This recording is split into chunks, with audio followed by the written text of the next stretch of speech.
നീ ഞങ്ങളെ യോഗ്യനാക്കിയത് മാത്രമേ ഉള്ളൂ. നിന്റെ പാതകളിലേക്ക് കടന്നു വരുന്നു. ദാസനെ എൻ്റെ കരങ്ങൾ സമർപ്പിച്ച് പ്രാർത്ഥിക്കുന്നു. വചനം സംസാരിപ്പാൻ ഒരുക്കത്തോടെ കടന്നു വന്നിരിക്കുന്നല്ലോ. പരിശുദ്ധാത്മ എഴുതപ്പെട്ട വചനം അതേ പരിശുദ്ധാത്മാവ് നിറവിൽ സംസാരിപ്പാൻ ദാസനെ ബലപ്പെടുത്തണമേ. പ്രാർത്ഥനയാൽ അനുഗ്രഹിച്ചനായ സ്തോത്രം. യേശു ക്രിസ്തുവിൻ നാമത്തിൽ തന്നെ ആമേൻ. മുമ്പോട്ട് കടന്നു വന്നു.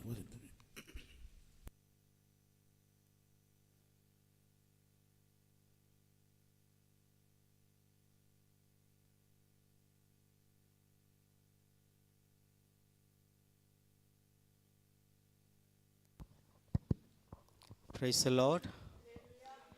ആമേൻ. ദൈവത്തിൻ്റെ പരിശുദ്ധമായ നാമം ഈ സന്ധ്യാസമയത്ത് വാഴ്ത്തപ്പെടുമാറാകട്ടെ. കൂടി വന്നിരിക്കുന്ന എല്ലാ പ്രിയപ്പെട്ടവർക്കും കർത്താവായ യേശു ക്രിസ്തുവിൻ്റെ നിസ്തുല്യമായ നാമത്തിൽ സ്നേഹവന്ദനത്തെ അറിയിക്കുന്നു. ഹല്ലേലൂയ. ഈ വൈകിയ വേളയിൽ അനുഗ്രഹിക്കപ്പെട്ട പാട്ടുകൾ പാടി ദൈവത്തെ ആരാധിക്കുവാൻ സർവ്വകൃപാലുവായ ദൈവം നമ്മുടെ ജീവിതത്തിൽ അവസരമൊരുക്കിയല്ലോ. ആമേൻ. ഹല്ലേലൂയ. നമ്മുടെ ചിന്തയ്ക്ക് വേണ്ടി നമുക്കൊരു വേദഭാഗം വായിക്കാം. കഴിഞ്ഞ ഉപവാസ പ്രാർത്ഥനയിൽ നമ്മളെടുത്ത താക്കോൽ വാക്യം 2 കൊരിന്ത്യർ 10-ാം അധ്യായം അതിൻ്റെ 3, 4, 5 വാക്യങ്ങൾ. 2 കൊരിന്ത്യർ.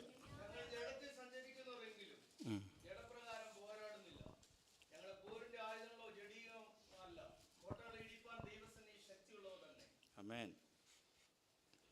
ആയിശോ.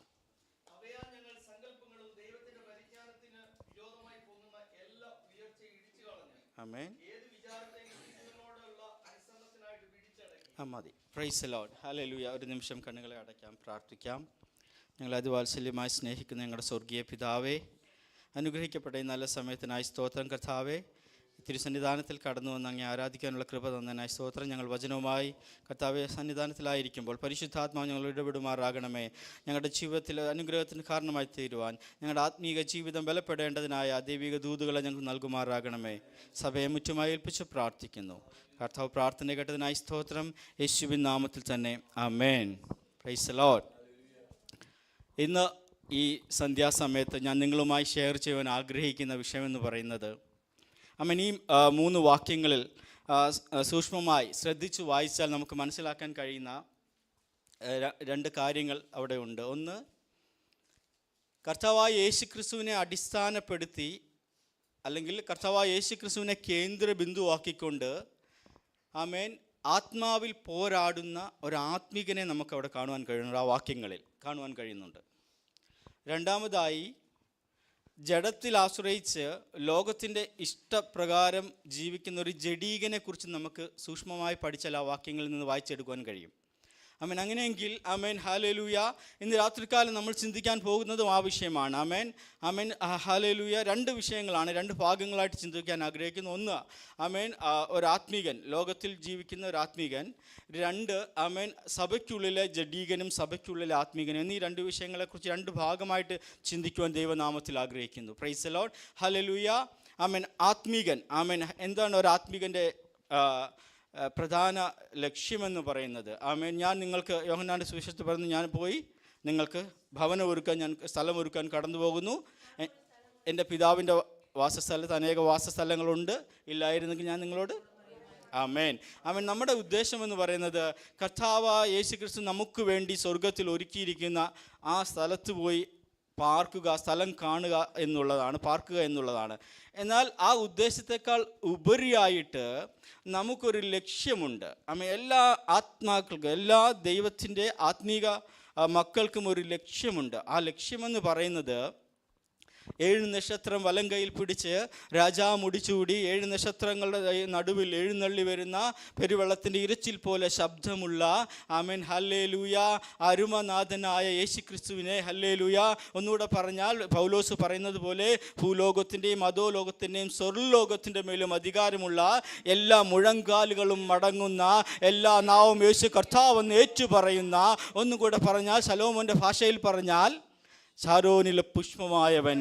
ആമേൻ, ഹല്ലേലൂയ. താഴ്വരകളിൽ താമരയായവൻ. ഹല്ലേലൂയ. ഒന്നുകൂടെ പറഞ്ഞാൽ 10,000ങ്ങളിൽ സുന്ദരൻ.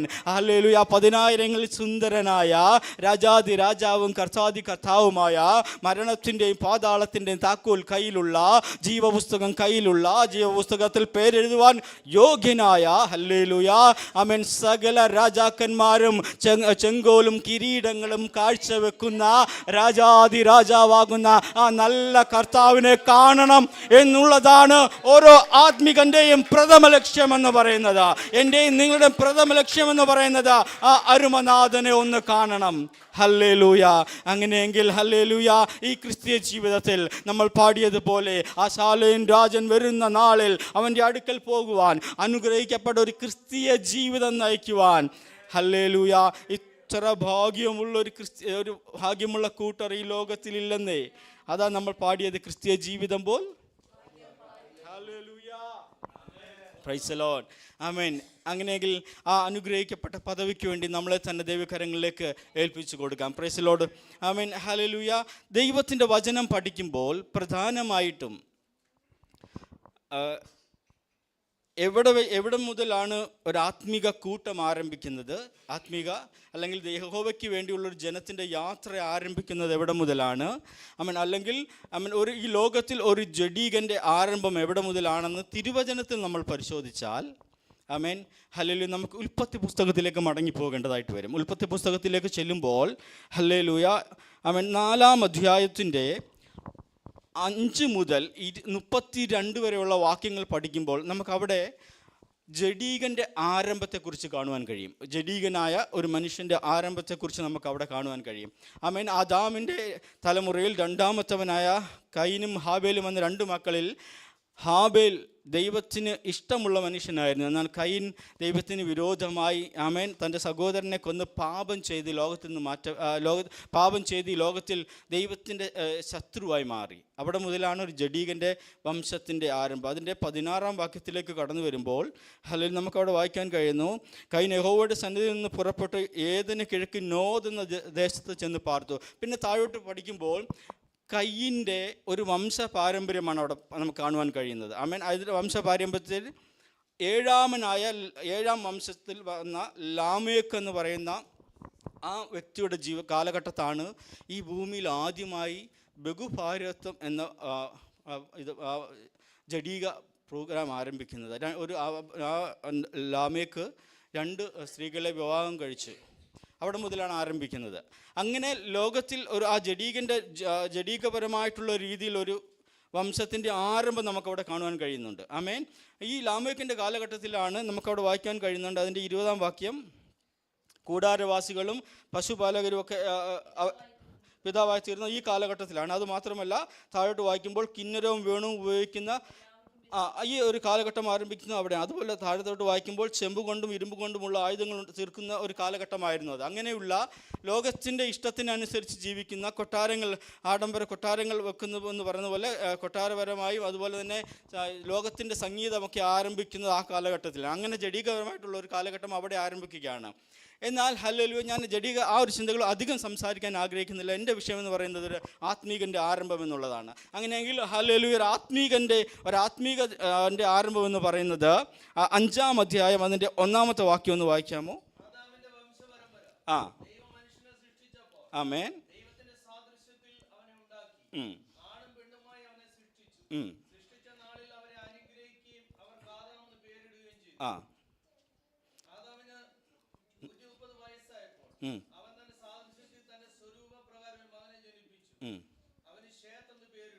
ആമേൻ. മതി. Praise the lord, hallelujah.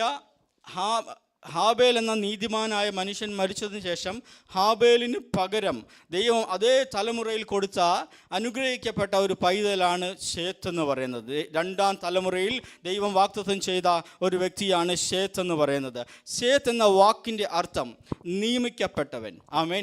എന്തിനു വേണ്ടി നിയമിക്കപ്പെട്ടവൻ? ഉൽപ്പത്തി പുസ്തകം 3-ാം അധ്യായം 15-ാം വാക്യത്തിൽ പറയുന്നു, ആമേൻ, ഹല്ലേലൂയ, സ്ത്രീയുടെ സന്തതി പാമ്പിൻ്റെ തലയെ തകർക്കുമെന്ന് ദൈവം ഒരു വാഗ്ദത്തം അറിയിച്ചപ്പോൾ ആ വാഗ്ദത്തം നിറവേറ്റുവാൻ വേണ്ടി ദൈവത്തിന് ഒരു വിശുദ്ധമായ ഒരു ജാതിയെ, വിശുദ്ധമായ ഒരു കൂട്ടത്തെ ഈ ഭൂമിയിൽ ആവശ്യമായിരുന്നു. അങ്ങനെയെങ്കിൽ ആ വിശുദ്ധമായ ഒരു കൂട്ടത്തിൻ്റെ ആദ്യത്തെ സ്റ്റെപ്പാണ് ഇവിടെ നാം കാണുന്നത്. ശേത്ത് എന്ന വംശപാരമ്പര്യത്തിൽ ഒരു വിശുദ്ധ ജാതിയെ ദൈവം തിരഞ്ഞെടുത്തു. ഹല്ലേലൂയ. നിയമിക്കപ്പെട്ടു. ആ വാഗ്ദത്ത സന്തതി ഈ ഭൂമിയിലേക്ക് സംജാതമാകുവാൻ വേണ്ട ആദ്യത്തെ വഴി നിയമിക്കപ്പെട്ടവനായി ശേത്ത് അവിടെ ഹല്ലേലൂയ ആദാമിൻ്റെ രണ്ടാം പാരമ്പര്യത്തിൽ, രണ്ടാം വംശത്തിൽ ജനിച്ചു. അങ്ങനെയെങ്കിൽ ഈ കാലഘട്ടത്തിൽ ജീവിക്കുന്ന ഹല്ലേലൂയ നമ്മളോട് ഞാൻ പറയട്ടെ, പരിശുദ്ധ ആത്മാവിൽ പറയട്ടെ, നമ്മളും നിയമിക്കപ്പെട്ടിരിക്കുകയാണ്. എന്തിനു വേണ്ടി? കർത്താവായ യേശു ക്രിസ്തുവിൻ്റെ ആ രക്ഷയുടെ ആ ദൂത് ഈ ലോകത്തിൽ അറിയിക്കുവാൻ, അല്ലെങ്കിൽ ആ ദൈവരാജ്യത്തിൻ്റെ ഒരു ഹല്ലേലൂയ, ആ ദൈവരാജ്യത്തിൻ്റെ വ്യാപ്തിക്ക് വേണ്ടി ഈ ലോകത്തിൽ പ്രവർത്തിക്കാൻ നമ്മളെ ഓരോരുത്തരെയും പേരായി വ്യക്തിപരമായിട്ട് ദൈവം നിയമിച്ചിരിക്കുകയാണ്. ഹല്ലേലൂയ. അതിനുവേണ്ടി നമ്മളെ തന്നെ ദൈവകരങ്ങൾക്ക് ഏൽപ്പിച്ചു കൊടുക്കുക. അങ്ങനെ രണ്ടാമത്തെ തലമുറയിൽ ശേത്ത് എന്നൊരു മകനെ ദൈവം നൽകി. അതിലൂടെ ദൈവത്തിൻ്റെ പദ്ധതി അവിടെ ആരംഭിക്കുകയാണ്. തുടർന്ന് താഴോട്ട് വായിക്കുമ്പോൾ അതിൻ്റെ 6-ാം വാക്യത്തിൽ വായിക്കുമ്പോൾ നമുക്ക് മനസ്സിലാക്കാൻ കഴിയുന്നു, ഒരു മൂന്നാമത്തെ തലമുറ ഏനോസ് എന്നു പേരുള്ള ഒരു വ്യക്തി മൂന്നാമത്തെ തലമുറയിൽ ജനിച്ചു. ഏനോസ് എന്ന വാക്കിൻ്റെ അർത്ഥം മരണമുള്ളവൻ. ഹല്ലേലൂയ. ഏനോസിൻ്റെ കാലത്താണ് ഈ ഭൂമിയിൽ ആദ്യമായി യഹോവയുടെ നാമത്തിൽ ആരാധന ആരംഭിക്കുന്നത്. അങ്ങനെയെങ്കിൽ ഹല്ലേലൂയ, അതിന് കാരണമെന്ന് പറയുന്നത് ആ കാലഘട്ടത്തിലേക്ക് വന്നപ്പോൾ അവർക്ക് മനസ്സിലായി ഈ മനുഷ്യൻ നിത്യനല്ല, അവന് മരണമുണ്ടെന്ന് മനസ്സിലായ മനുഷ്യൻ ഈ മരണത്തിൽ നിന്നൊരു വിടുതൽ പ്രാപിക്കാൻ വേണ്ടി ദൈവത്തിലേക്ക് തിരിഞ്ഞു. ദൈവത്തെ ആരാധിക്കുവാൻ തുടങ്ങി, ദൈവകരങ്ങളെ കേൾപ്പിക്കുവാൻ തുടങ്ങി. അന്ന് മുതൽ ദൈവനാമത്തിൽ ആരാധന തുടങ്ങി. ഹല്ലേലൂയ. അങ്ങനെയെങ്കിൽ ആമേൻ നമുക്ക് നമ്മുടെ ജീവിതത്തിലേക്ക് ഒന്ന് തിരിഞ്ഞു നോക്കും. ഈ ഭൂമിയിൽ ഏറ്റവും കൂടുതൽ ആയുസ് ഉണ്ടായിരുന്നത് മെതുശലേമിനായിരുന്നു, 969 വർഷം. അങ്ങനെയെങ്കിൽ ഹല്ലേലൂയ, നോഗയുടെ കാലത്ത് ആയുസ്സിനെ ദൈവം വെട്ടിക്കുറച്ച് 120 തുടർന്ന് സങ്കീർത്തനത്തിലേക്ക് വരുമ്പോൾ സങ്കീർത്തനക്കാരൻ വിളിച്ചു പറയുകയാണ് 90-ാം സങ്കീർത്തനത്തിൽ 7-10 ഏറെയായാൽ 80 മാത്രം. അങ്ങനെ മനുഷ്യൻ്റെ ജീവിതം 80 വയസ്സിലേക്ക് ചുരുങ്ങി. അതിനുശേഷം ഈ ലോകത്തിലുള്ള മനുഷ്യൻ്റെ ജീവിത രീതികളും അവൻ്റെ ആഹാര രീതികളും അവൻ്റെ സംസ്കാരവും എല്ലാം ശ്രദ്ധിച്ചുകൊണ്ട് ഒരു മനുഷ്യൻ്റെ ആയുസ് എത്രയുണ്ടെന്നൊരു പഠനം നടത്തിയപ്പോൾ അവർക്ക് മനസ്സിലായത് ഒരു മനുഷ്യൻ്റെ ആയുസ് മാക്സിമം പോയാൽ 74 വയസ്സ് വരെ ഉള്ളൂ. അങ്ങനെയെങ്കിൽ അതിനു മുൻപേ സങ്കീർത്തനത്തിലൂടെ ദൈവത്തിൻ്റെ ആത്മാവ് പറഞ്ഞു 7-10 ഏറെയായാൽ 80 മാത്രം. ഹല്ലേലൂയ. ഒരു 80 വയസ്സ് വരെ ജീവിക്കുന്നത്, 74 വയസ്സ് വരെ ജീവിക്കുന്ന ഒരു മനുഷ്യൻ ഹല്ലേലൂയ ഏകദേശം 888 മാസമേ ഈ ഭൂമിയിൽ ജീവിക്കുന്നുള്ളൂ. നമുക്ക് 80 വയസ്സ് കൂട്ടാം, ഏറെയായാൽ 80 മാത്രം. 80 എന്ന് പറയുമ്പോൾ 960 മാസം മാത്രമേ ഒരു മനുഷ്യൻ ഈ ഭൂമിയിൽ ജീവിക്കുന്നുള്ളൂ. ആമേൻ. ഹല്ലേലൂയ. 3840 ആഴ്ചകൾ മാത്രമേ ഒരു മനുഷ്യൻ ഈ ഭൂമിയിൽ ജീവിക്കുന്നുള്ളൂ. ആമേൻ. 29,200 ദിവസം മാത്രമേ ഒരു മനുഷ്യൻ ഈ ഭൂമിയിൽ ജീവിക്കുന്നുള്ളൂ. അങ്ങനെയെങ്കിൽ 30,000 ദിവസം പോലും തികച്ച് ജീവിക്കാൻ കഴിയാത്ത നമ്മൾ എന്തിന് അഹങ്കരിക്കണം? ആമേൻ. നമുക്ക് ഈ മരണത്തിനപ്പുറം ഒരു ജീവിതമുണ്ട്, നമുക്കൊരു നിത്യജീവനുണ്ട്. ആ ദൈവത്തിലെ ആശ്രയിച്ചുകൊണ്ട് ഒരു വിശുദ്ധ ജീവിതം നയിക്കാൻ, ഒരു ആത്മീയ ജീവിതം നയിക്കുവാൻ, ഒരു ക്രിസ്തീയ ജീവിതം നയിക്കുവാൻ ഞാൻ എന്ന ഭാവം എടുത്തു മാറ്റി കർത്താവെ ഞാനിതാ സമർപ്പിക്കുന്നു എന്നുള്ളൊരു മനോഭാവത്തോടെ നമ്മളെ തന്നെ ദൈവകരങ്ങളിലേക്ക് നമുക്ക് ഏൽപ്പിച്ചു കൊടുക്കാം. ഏനോസിന് അങ്ങനെ ഒരു കാലഘട്ടം ഉണ്ടായി. ഏനോസിൻ്റെ കാലത്ത് മരണത്തെ ഭയപ്പെട്ടിട്ട് യഹോവയുടെ നാമത്തിൽ ആരാധന തുടങ്ങി. Price the Lord. തുടർന്ന് താഴോട്ട് പഠിക്കുമ്പോൾ 4-ാമത്തെ തലമുറയിൽ അതിൻ്റെ 9-ാം വാക്യത്തിൽ കാണുന്നു, കേനാൻ എന്നൊരു മകൻ ജനിക്കുന്നു ഏനോസിന്. കേനാൻ എന്ന വാക്കിൻ്റെ അർത്ഥം ഓടക്കുഴൽ വായിക്കുന്നവൻ. ഹല്ലേലൂയ. യഹോവയുടെ നാമത്തിൽ ആരാധന പിതാവ് തുടങ്ങിയപ്പോൾ മകൻ്റെ കാലഘട്ടത്തിലേക്ക് വന്നപ്പോൾ സംഗീതത്തോടും നൃത്തത്തോടും തന്ത്രിനാദത്തോടും തമ്പുരുവോടും കൈത്താളത്തോടും കൂടെ ആരാധിക്കുന്ന മറ്റൊരു ജാതിയെ ദൈവം തിരഞ്ഞെടുത്തു. Price the Lord. ദൈവത്തിനെ സ്തുതിക്കുന്ന ആരാധിക്കുന്ന ഒരു സങ്കീർത്തനക്കാരൻ പറയുന്നത് പോലെ, ഞാൻ ഹല്ലേലൂയ സംഗീതത്തോടും വാദ്യഘോഷങ്ങളോടും നിൻ്റെ സന്നിധിയിലേക്ക് അടുത്തു വരുമെന്ന് പറയുന്നത് പറഞ്ഞതുപോലെ ഹല്ലേലൂയ ഒരു ജാതിയെ ദൈവം ആ കാലഘട്ടത്തിൽ 4-ാം കാലഘട്ടത്തിൽ തിരഞ്ഞെടുത്തു. Price the Lord. അങ്ങനെയെങ്കിൽ എന്നെ കേൾക്കുന്ന ദൈവത്തിലെ ദൈവസന്നിധിയിൽ കടന്നു വരുമ്പോൾ നമ്മുടെ ഹൃദയം തുറന്ന് ദൈവത്തെ ഒന്ന് ആരാധിക്കുവാൻ ഈ കാലഘട്ടം നമുക്ക് ലഭിച്ച ഈ അവസരത്തിൽ ദൈവസന്നിധിയിൽ വന്ന് ഒരു ജഡം പോലെ ഇരിക്കുവാനല്ല, എൻ്റെ ഹൃദയം തുറന്ന് ഞാനൊന്ന് ദൈവത്തെ ആരാധിക്കുവാൻ, ഒന്ന് സ്തുതിക്കുവാൻ ഉള്ള അവസരം നമുക്ക് ലഭിച്ചാൽ അവസരങ്ങൾ പാഴാക്കാതെ ദൈവത്തിന് വേണ്ടി ആരാധിക്കുന്ന സ്തുതിക്കുന്ന ഒരു കാലഘട്ടമായി മാറട്ടെ. ദാവീദിന്റെ ജീവിതം എടുത്തു നോക്കൂ. അവൻ രാജാവായിരിക്കെ അവൻ ഹല്ലേലൂയ ആ പെട്ടകത്തിന്റെ മുൻപിൽ ഹല്ലേലൂയ അത്യുച്ചത്തിൽ ആർപ്പോടെ എൻ്റെ ദൈവത്തെ ഒന്ന് സ്തുതിക്കാമെന്ന് പറഞ്ഞുകൊണ്ട് തുള്ളിച്ചാടി ആരാധിക്കുന്ന ഒരു ദാവീദിനെ നമുക്ക് അവിടെ കാണുവാൻ കഴിയുന്നു. കാരണം എന്താണെന്നറിയുമോ, അവന് തിരിഞ്ഞു നോക്കിയാൽ അവനറിയാം ഞാൻ എവിടെ കിടന്നവനാണെന്ന്. ഹല്ലേലൂയ. ആടുകളെ മേച്ച് കാടിൻ്റെ ഉള്ളിൽ കിടന്ന എന്നെ ഈ രാജകൊട്ടാരത്തിൽ എത്തിക്കുവാൻ എൻ്റെ ദൈവത്തിന് കഴിയുമെങ്കിൽ ആ ദൈവത്തെ എനിക്ക് ആരാധിച്ചേ മതിയാകൂ എന്നുള്ള ആ ദാവീദിൻ്റെ തീരുമാനം. അങ്ങനെയെങ്കിൽ ഹല്ലേലൂയ നമ്മുടെ ജീവിതത്തിലേക്ക് ഒന്ന് തിരിഞ്ഞു നോക്കൂ. നമ്മൾ ഏതൊക്കെ സാഹചര്യങ്ങളാണ് ദൈവത്തെ കണ്ടുമുട്ടിയത്. നമുക്ക് ആ ദൈവത്തെ മനസ്സ് തുറന്ന് പൂർണ്ണ മനസ്സോടെ ആരാധിക്കാം. Price the lord. ഹല്ലേലൂയ.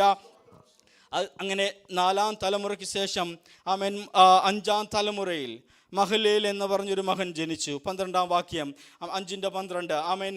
മഹലേൽ എന്ന വാക്കിൻ്റെ അർത്ഥം ദൈവത്തെ സ്തുതിക്കുക. ആമേൻ. പിതാവ് ആദിനാദങ്ങളോട് ദൈവത്തെ സ്തുതിച്ചപ്പോൾ മകൻ ഹല്ലേലൂയ ദൈവത്തെ പൂർണ്ണ മനസ്സോടും പൂർണ്ണ ശക്തിയോടും പൂർണ്ണ ബലത്തോടും ദൈവത്തെ സ്തുതിക്കുന്ന ഒരു തലമുറ അടുത്ത തലമുറയിലുണ്ടായി. ഹല്ലേലൂയ. നമുക്കും നമ്മുടെ ദൈവത്തെ അതേ മനോഭാവത്തോടെ നമ്മുടെ ദൈവത്തെ ആരാധിക്കാം, സ്തുതിക്കാം. കാരണം ആത്മീകനായി വിളിക്കപ്പെട്ട ഓരോവനും ഓരോ വ്യക്തിക്കും ഓരോ സഹോദരന്മാർക്കും ഹല്ലേലൂയ നിശ്ചയമായും ദൈവത്തെ സ്തുതിക്കുക എന്നുള്ള ഒരു വലിയ കർമ്മമുണ്ട്. അത് ചെയ്ത് തീർക്കുക തന്നെ ചെയ്യണം. അത് ഇവിടെയും സ്തുതിക്കണം, സ്വർഗത്തിൽ ചെന്നാൽ അവിടെയും സ്തുതിക്കണം. അത് ആകയാൽ കിട്ടുന്ന അവസരങ്ങളിൽ ദൈവത്തിനെ സ്തുതിക്കാൻ നമ്മളെ തന്നെ ദൈവ കരങ്ങളിലേക്ക് ഏൽപ്പിച്ചു കൊടുക്കാം. ഹല്ലേലൂയ. മഹലേലിന് ശേഷം ഹല്ലേലൂയ ഒരു മകൻ ജനിച്ചു. 15-ാം വാക്യം. ആമേൻ. 6-ാം തലമുറയിൽ യാരേദ് എന്ന് പേരുള്ള ഒരു മകൻ ജനിച്ചു. ഹല്ലേലൂയ. ആ തലമുറയിൽ യാരേദ് എന്ന വാക്കിൻ്റെ അർത്ഥം വീണ് നമസ്കരിക്കുക. Praise the lord. ആമേൻ. വീണ് ദൈവത്തെ നമസ്കരിക്കുന്ന ഒരു തലമുറ ആ കാലഘട്ടങ്ങളിൽ ഹല്ലേലൂയ ഉയർച്ചു വന്നു. ഹല്ലേലൂയ.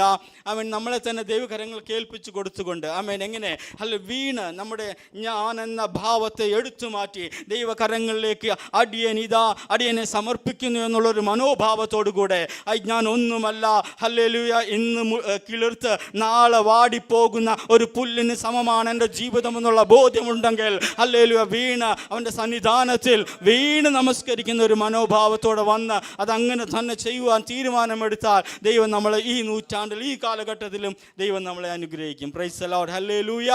അങ്ങനെ 6-ാം തലമുറയിൽ യാരേദ് വീണ് നമസ്കരിക്കുന്ന ഒരു തലമുറ ഉണ്ടായപ്പോൾ 7-ാം തലമുറയിൽ യാരേദിനൊരു മകൻ ജനിച്ചു. ഹാനോക്ക് എന്ന് പേര്. ഹല്ലേലൂയ. 7-ാം തലമുറയിൽ ആദാം തുടങ്ങി 7-ാം തലമുറയിൽ ഹാനോക്ക്. ഹല്ലേലൂയ. ഹാനോക്ക് എന്ന വാക്കിൻ്റെ അർത്ഥം സമർപ്പണം. Price the lord. ഹല്ലേലൂയ. ബൈബിളിലെ ആദ്യത്തെ പ്രവാചകനാണ് ഹാനോക്ക്. ആമേൻ. അതിന് കാരണമുണ്ട്. ആമേൻ. മറുഭാഗത്ത് കൈൻ എന്ന ജഡീകൻ്റെ 7-ാമത്തെ വംശമാണ് ലാമേക്ക് എന്നവിടെ 4-ാം അധ്യായത്തിൻ്റെ പറയുന്നുണ്ട് ലാമേക്ക്.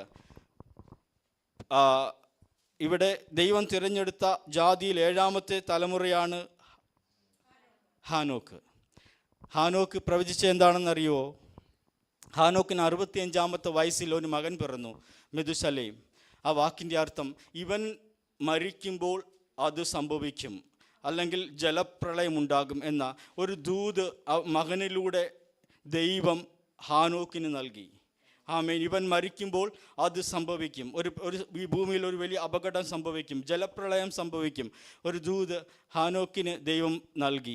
ഹല്ലേലൂയ. കാരണം എന്താണെന്നറിയുമോ? ആമേൻ. അതിൻ്റെ ഈ ലോകത്തിൽ കൈയിൻ്റെ ജഡീകൻ്റെ വംശപാരമ്പര്യത്തിലുള്ള മനുഷ്യർ വന്ന് അവിടെ ആമേൻ ദൈവത്തിന് ഇഷ്ടമില്ലാത്ത രീതിയിൽ അകൃത്യപരമായിട്ടുള്ള ജീവിതം ജീവിക്കുമ്പോൾ, ദൈവഹിതമില്ലാത്ത ജീവിതം മറുഭാഗത്ത് ജീവിക്കുമ്പോൾ, ഒരു ഭാഗത്ത് ദൈവത്തിന് വേണ്ടി നിലനിൽക്കുന്ന ചെറിയൊരു കൂട്ടം അതിൽ 7-ാമത്തെ തലമുറയിൽ ഹാനോക്കിനോട് ദൈവം പറഞ്ഞു, നീ ഹല്ലേലൂയ നീ ഈ ദൈവത്തിൽ ആശ്രയിച്ച് ജീവിക്കുക, സമർപ്പണത്തോടെ ദൈവത്തിൽ ആശ്രയിച്ച് ജീവിക്കുക. ആമേൻ. ഹല്ലേലൂയ. ഈ മെതുശലേമിൻ്റെ ജീവിതം ഞാൻ അവിടുന്ന് കണക്ക് കൂട്ടി നോക്കിയപ്പോൾ ഹല്ലേലൂയ മെതുശലേമിന് 187 വയസ്സുള്ളപ്പോൾ ആമേൻ ലാമേക്ക് എന്ന മകൻ ജനിച്ചു. 187 വയസ്സുള്ളപ്പോൾ. ലാമേക്ക് കഴിഞ്ഞിട്ട് ലാമേക്കിന് 182 വയസ്സുള്ളപ്പോൾ നോഹ ജനിച്ചു. അപ്പോൾ 187 പ്ലസ് 182 369. ആമേൻ. അതിന് ശേഷം നോഹ ജനിച്ചതിന് ശേഷം നോഹയ്ക്ക് 500-ാമത്തെ വയസ്സിൽ ദൈവത്തിൻ്റെ കൃപ ലഭിച്ചു. ആമേൻ. ഹല്ലേലൂയ. അതുമാത്രമല്ല ദൈവം അവന് 3 മക്കളെയും കൊടുത്തു. പ്രൈസ് 500-ാമത്തെ വയസ്സിൽ. ആമേൻ. ആ കാലയളവിൽ. ആമേൻ. അപ്പോൾ നോക്കൂ, 369 പ്ലസ് 500 869. ആമേൻ. അതിനുശേഷം 100 വർഷം ഈ നോഹ ഭൂമിയിൽ ജലപ്രളയം വരുന്നുവെന്ന് പ്രസംഗിച്ച് നടന്നു. അങ്ങനെ 100-ാമത്തെ വയസ്സ്. അപ്പോൾ നോക്കൂ, 100 അതിൻ്റെ കൂടെ 869 100 കൂട്ടുമ്പോൾ 969. ആ മെഥൂശലയം മരിച്ച ആണ്ടിൽ തന്നെ വലിയ ജലപ്രളയം ഈ ഭൂമിയിലുണ്ടായി. ദൈവം ഒരു വാക്ക് പറഞ്ഞാൽ അത് അങ്ങനെ തന്നെയാണ്. ദൈവം എന്നെ നിങ്ങളെക്കുറിച്ചൊരു വാക്ക് പറഞ്ഞാൽ, നിന്നെ അനുഗ്രഹിക്കുമെന്ന് പറഞ്ഞാൽ, നിൻ്റെ ജീവിതത്തിൽ ഒരു നന്മ ഉണ്ടാകുമെന്ന് പറഞ്ഞാൽ, നിൻ്റെ സന്തതി അനുഗ്രഹിക്കുമെന്ന് പറഞ്ഞാൽ, ഹല്ലേലൂയ, വാഗ്ദത്തങ്ങൾ തന്നാൽ വാക്ക് മാറാത്ത ദൈവമാ, അത് നമ്മുടെ ജീവിതത്തിൽ സംഭവിക്കുക തന്നെ ചെയ്യും. ഇവിടെ ഹല്ലേലൂയ നോഹയുടെ അടുത്ത് പറഞ്ഞു, നിൻ്റെ ഹല്ലേലൂയ. അങ്ങനെ നോഹ 300 വർഷം, അതായത് നോഹയ്ക്ക് 65 വയസ്സുള്ളപ്പോഴാണ് മെഥൂശലം ജനിക്കുന്നത്. 365 വയസ്സുള്ളപ്പോഴാണ് ഹാനോക്ക് മരിക്കുന്നത്. ഈ ഹാനോക്ക് 300 വർഷം ഈ ഭൂമിയിൽ ഈ ഒരു വലിയ ആപത്ത് വരുന്നുണ്ട്, അല്ലെങ്കിൽ ഈ ഭൂമി നശിച്ചുകൊണ്ടിരിക്കുകയാണ്, നിങ്ങളെല്ലാം മനം തിരിയണമെന്ന് പ്രസംഗിച്ച് നടന്നു. അവൻ ആ കാലയളവിൽ ഹല്ലേലൂയ മെഥൂശലം ജനിക്കുന്നത്. മെഥൂശലം ഉണ്ട്, അതിനുശേഷം ലാമേക്കും എല്ലാം ഈ ഭൂമിയിലുണ്ട്.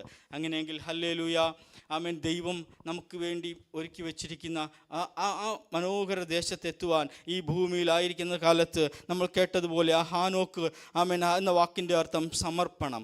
നമ്മളെ തന്നെ സമർപ്പിച്ചുകൊണ്ട് ദൈവകരങ്ങളിലേക്ക് ഏൽപ്പിച്ച് ഹല്ലേലൂയ.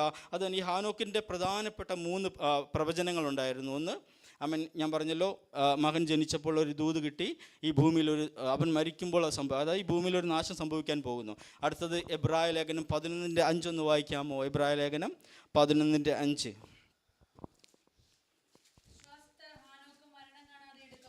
ആമേൻ. ആമേൻ. അവൻ എടുക്കപ്പെടുന്നതിന് മുൻപേ അവൻ പ്രവചിച്ചു പറഞ്ഞു, ഞാൻ മരണം കൂടാതെ എടുക്കപ്പെടുമെന്ന്. അതായിരുന്നു 2-ാമത്തെ ഹാനോക്കിൻ്റെ ദൂത്. കാരണം ദൈവമുണ്ട്, നിങ്ങളെല്ലാവരും മനം തിരിയണം. അപ്പോൾ ഹല്ലേലൂയ. മറുഭാഗത്ത് ലാമേക്ക്, 7-ാം തലമുറയിൽ ലാമേക്ക് വിളിച്ചു പറഞ്ഞു, ഹല്ലേലൂയ, ഈ അകൃത്യങ്ങളിൽ നിന്ന് തിരിയാൻ പറയുന്ന അവൻ. 4-ാം ഒന്ന് വായിക്കാമോ? ഉൽപ്പത്തി പുസ്തകം 4-ാം അധ്യായം, അതിൻ്റെ 4-ാം അധ്യായം 23 മുതൽ താഴോട്ടൊന്ന് വായിക്കാമോ? ആ ആ ആ ആ ആ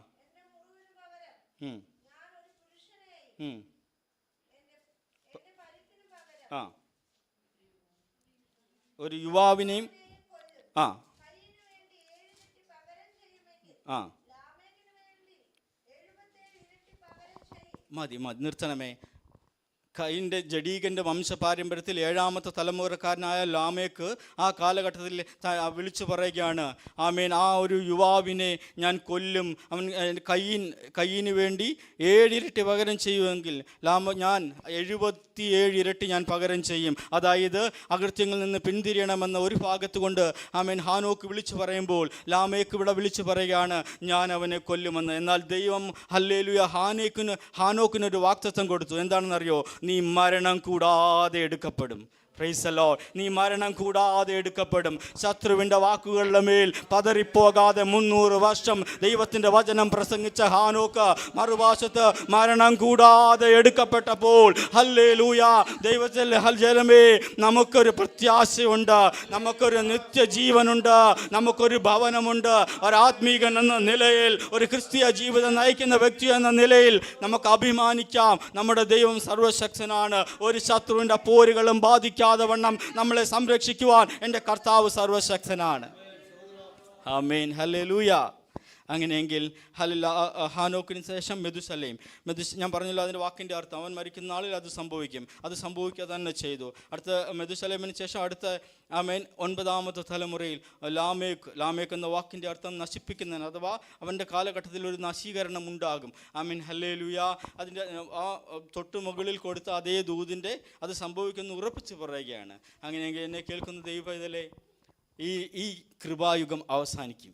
പ്രൈസ് ദി ലോർഡ്. ഈ കൃപായുഗം അവസാനിക്കുന്നതിന് മുൻപ് നമ്മുടെ രക്ഷ ഉറപ്പാക്കുക എന്നുള്ളത് നമ്മുടെ വ്യക്തിപരമായിട്ടുള്ള തീരുമാനമാണ്, ആവശ്യമാണ്.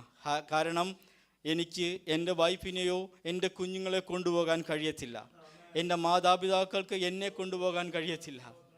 ഞാൻ എന്നെ തന്നെ സമർപ്പിച്ചുകൊണ്ട് അവൻ്റെ സന്നിധാനത്തിലേക്ക് നോക്കി ആ രക്ഷയുടെ ദൂതേറ്റെടുത്തുകൊണ്ട് സമർപ്പണത്തോടുകൂടെ ജീവിച്ചാൽ എനിക്ക് പോകാൻ കഴിയും.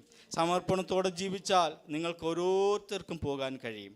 ആകയാൽ ഹല്ലേലൂയ, ആമേൻ ആമേൻ. ഈ കൃപായുഗം അവസാനിക്കുന്നതിന് മുൻപ് ആമേൻ പത്രോസിൻ്റെ ലേഖനത്തിൽ ഒരു വാക്യമുണ്ട്. ആമേൻ അന്ത്യനാളിൽ ഈ കൊടുമുഴക്കത്തോടുകൂടെ, ഞാൻ ആ വാക്യം മറന്നുപോയി, ആകാശം ഒഴിഞ്ഞു പോകും അല്ലേ, ഒരു വാക്യമുണ്ട് പത്രോസിൻ്റെ ലേഖനത്തിൽ. ആമേൻ കൊടുമുഴക്കത്തോടെ ഈ ആകാശം ഒഴിഞ്ഞു പോകും. ഹല്ലേലൂയ. ഇതെല്ലാം അവസാനിക്കുന്ന ഒരു കാലമുണ്ട്. അതിനു മുൻപേ ആ കർത്താവിൽ ഉറപ്പുള്ളവരായി ആ ഭവനത്തിലൊരു അംഗമായി നമുക്ക് നമ്മളെ തന്നെ ഏൽപ്പിച്ചു കൊടുക്കാം. ഒടുവിൽ ഹല്ലേലൂയ 10ാമത്തെ തലമുറയിൽ നോഹ എന്ന വ്യക്തി ജനിച്ചു. Price the Lord. നോഹ എന്ന വാക്കിൻ്റെ അർത്ഥം ആശ്വാസപ്രദൻ. Amen hallelujah. ലോകം മുഴുവനും ഹല്ലേലൂയ ജലപ്രളയത്തിൽ മുങ്ങിപ്പോകുന്ന ഒരു കാലഘട്ടം അടുത്തു വന്നപ്പോൾ ഹല്ലേലൂയ ഒരു ആശ്വാസപ്രദൻ നോഹ അവിടെ ഉണ്ടായി. Praise the lord. ഹല്ലേലൂയ. ആമേൻ ഹല്ലേലൂയ. ജീസസ്. ദൈവകരങ്ങളിലേക്ക് നമ്മളെ തന്നെ ഒന്ന് ഏൽപ്പിച്ചു കൊടുത്തു നോക്കൂ. ഈ ലോകം എങ്ങോട്ട് പോയിക്കൊള്ളട്ടെ, നമുക്കൊരു ആശ്വാസപ്രദനുണ്ട്, നമ്മുടെ കർത്താവായ യേശു ക്രിസ്തു. ആമേൻ. നമ്മളെ രക്ഷിക്കുന്ന, നമ്മളെ വാക്ക് പറഞ്ഞാൽ മാറാത്ത, ഞാൻ പോയിട്ട് വരാമെന്ന് പറഞ്ഞ നമ്മളോട് വാക്ക് തന്നിട്ട് പോയിരിക്കുന്ന ഒരു യേശു ക്രിസ്തു ഉണ്ട്. ഒരു ആശ്വാസപ്രദൻ നമുക്കുണ്ട്. ആ ദൈവകരങ്ങളിലേക്ക് നമ്മളെ തന്നെ ഒന്ന് ഏൽപ്പിച്ചു കൊടുക്കാം. Price the Lord. ഞാൻ ഇനി ആ 1ാമത്തെ പാർട്ടിൻ്റെ അവസാനമായിട്ട് ഒരു ചിന്തയോടെ പറഞ്ഞ് ആ ഭാഗം അവസാനിപ്പിച്ചിട്ട് 2ാമത്തെ പാർട്ടിലേക്ക് കയറാൻ ആഗ്രഹിക്കുന്നു. അവസാനമായിട്ട് ഒരു വാക്യം 2 വാക്യങ്ങളൊന്ന് വായിക്കാമോ? ലൂക്കോസിൻ്റെ സുവിശേഷം 3-ാം അധ്യായം അതിൻ്റെ 38ാമത്തെ വാക്യം ആദ്യം ഒന്ന് വായിക്കണം.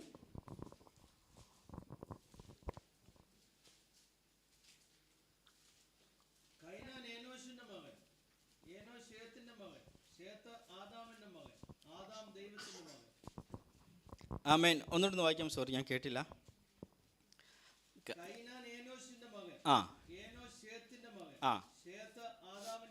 ആമേൻ. Praise the lord. ആദാം ദൈവത്തിൻ്റെ മകൻ. അപ്പം നോക്കണമേ,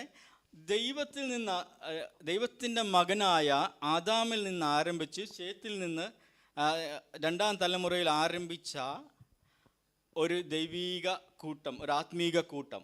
ആമേൻ. ഇനി ഇത് 10ാം തലമുറയിൽ നോഹ, അതിനുശേഷം അവിടെ നിന്ന് 11ാമത്തെ തലമുറ, അല്ലെങ്കിൽ ആദാമിൽ നിന്ന് 21ാമത്തെ തലമുറ അബ്രഹാമിൽ നിന്ന് 14ാമത്തെ തലമുറ ദാവീദിൽ നിന്ന് 14ാമത്തെ തലമുറ ബാബേൽ പ്രവാസത്തിലേക്ക് പോയവർ, അവിടെ നിന്ന് 14ാമത്തെ തലമുറ കർത്താവായ യേശു ക്രിസ്തുവിൻ്റെ തലമുറ. Price the lord. ഹല്ലേലൂയ. അത് നമുക്കൊന്ന് വായിക്കാം. മത്തായിയുടെ സുവിശേഷം 1-ാം അധ്യായം അതിൻ്റെ 17ാമത്തെ വാക്യം. മത്തായിയുടെ സുവിശേഷം 1-ാം അധ്യായം അതിൻ്റെ 17. ഇങ്ങനെ തലമുറകളാകെ അബ്രഹാം മുതൽ ദാവീദ് വരെ 14, ദാവീദ് മുതൽ ബാബേൽ പ്രവാസത്തോളം 14, ആമേൻ. ബാബേൽ പ്രവാസം മുതൽ ക്രിസ്തുവിനോളം 14. Price the Lord. പക്ഷെ ക്രിസ്തുവിൽ വന്നത് അവസാനിക്കുകയല്ല ചെയ്യുന്നത്, ക്രിസ്തുവിൽ നിന്ന് അത് ആരംഭിക്കുകയാണ് ചെയ്യുന്നത്. എന്ന് വെച്ചാൽ ഹല്ലേലൂയ, അതെങ്ങനെയാണെന്ന് പറഞ്ഞാൽ അതിൻ്റെ ഒരു വാക്യം പറയുന്നുണ്ട്. എഫേസ്യ ലേഖനം 1 പത്രോസ് 2-ാം അധ്യായം അതിൻ്റെ 9ാമത്തെ വാക്യം. നിങ്ങളോ അന്ധകാരത്തിൽ നിന്ന് തൻ്റെ അത്ഭുത പ്രകാശത്തിലേക്ക് വിളിച്ചവന്റെ സൽഗുണങ്ങളെ ഘോഷിപ്പാൻ തക്കവണ്ണം തിരഞ്ഞെടുക്കപ്പെട്ട ഒരു ജാതിയും രാജകീയ പുരോഹിത വർഗവും വിശുദ്ധ വംശവും സ്വന്തം ജനവുമാകുന്നു. അങ്ങനെയെങ്കിൽ ഒന്ന് ആലോചിച്ച് നോക്കി, ഇനി ഒന്ന് കണക്ട് ചെയ്ത് നോക്കൂ. ആദാമിൽ നിന്ന് ആരംഭിച്ചു, ദൈവത്തിൻ്റെ മകനായ ആദാമിൽ നിന്ന് ആരംഭിച്ചു. ആമേൻ ഹല്ലേലൂയ. ആമേൻ. അവിടുന്ന് 2ാമത്തെ തലമുറയായ ആമേൻ ഷേത്തിൽ നിന്ന് ആരംഭിച്ച് 10ാമത്തെ തലമുറയായ നോഹയിലെത്തി, നോഹയിൽ നിന്ന് ആരംഭിച്ച് 21ാമത്തെ തലമുറയായ അബ്രഹാമിലെത്തി, അബ്രഹാമിൽ നിന്ന് ആരംഭിച്ച് അടുത്ത 14ാമത്തെ തലമുറയായ ദാവീദിലെത്തി, അവിടെ നിന്ന് അടുത്ത 14ാമത്തെ തലമുറയായ ബാബേൽ പ്രവാസത്തിലെത്തി, അവിടെ നിന്നും അടുത്ത 14ാമത്തെ തലമുറയായ ക്രിസ്തുവിലെത്തിയിട്ട് അവിടെ നിന്നും അടുത്ത 21ാമത്തെ തലമുറയായ എന്നിലും നിങ്ങളിലേക്കും ആ രക്ഷയുടെ ആ ദൂത് എത്തിച്ചേർന്നിരിക്കുകയാണ്. പ്രൈസ് ദി ലോർഡ്, ഹല്ലേലൂയ. നമ്മൾ ഈ ആത്മീകരെന്ന് പറയുവാൻ അഭിമാനത്തോടെ ഈ തിരുവചനം ഉയർത്തി പറയണം, ഞാൻ ക്രിസ്തുവിൻ്റെ മകനാണ്, ഞാനൊരു ആത്മീകനാണ്, ഞാനൊരു ദൈവ പൈതലാണ്, എന്നെ തകർക്കുവാൻ ആർക്കും കഴിയുകയില്ല. എനിക്ക് ഒരു വംശമുണ്ട്, എനിക്കൊരു ജാതിയുണ്ട്, ഞാനൊരു നാഥൻ, എനിക്കൊരു നാഥനുണ്ട്, എനിക്കൊരു ഉടയവനുണ്ട്. വിളിച്ചാൽ വിളി കേൾക്കുന്ന, ഹല്ലേലൂയ, വാഗ്ദത്തങ്ങൾ നൽകുന്ന, അനുഗ്രഹിക്കുന്ന, കൂടെ ഇരിക്കുന്ന, എൻ്റെ കണ്ണുനീർ കണ്ടാൽ അത് മറികടന്നു പോകാത്ത ഒരു അരുമനാഥൻ എനിക്കുണ്ടെന്നുള്ള വിശ്വാസം എല്ലാ ദൈവമക്കൾക്കും ഉണ്ടായിരിക്കണം. Price the Lord. അതിനുവേണ്ടി ഹല്ലേലൂയ നമ്മളെ തന്നെ ദൈവകരങ്ങളിലേക്ക് ഒന്ന് ഏൽപ്പിച്ചു കൊടുക്കാം.